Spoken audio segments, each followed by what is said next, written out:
did courageous deeds in the heat of bloody chaos. These men who did this job on Iwo Jima and completed their mission deserve our interest. The red in those red stripes bears their blood and the blood of their buddies who died there. They're part of our nation's soul. So I think we should do a little history on the Battle of Iwo Jima before we get to Bill Duran's letter. This is an article I wrote about the history of Iwo Jima back in February 20th, 2000 for a feature we call Page from History. On one side of the full page was a recreation of the stories and headlines from an event just after it happened. On the other was an explanation with the advantage of historical research. And here it is. That first night on Iwo Jima, the Marines waited for the banzai attack.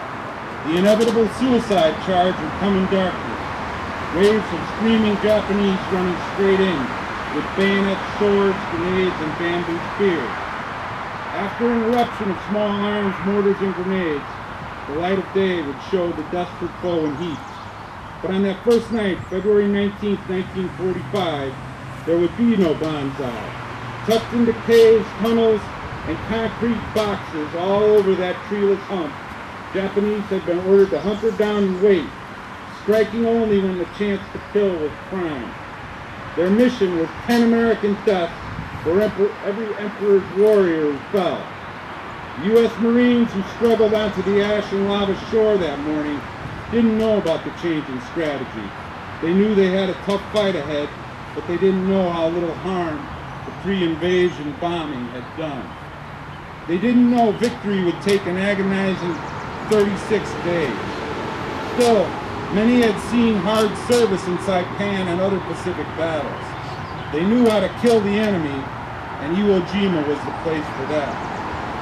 The island's Japanese commander, Lieutenant General Tadamichi Kobayashi, had been to Washington as a military attaché in 1928 and had visited the United States again 3 years later.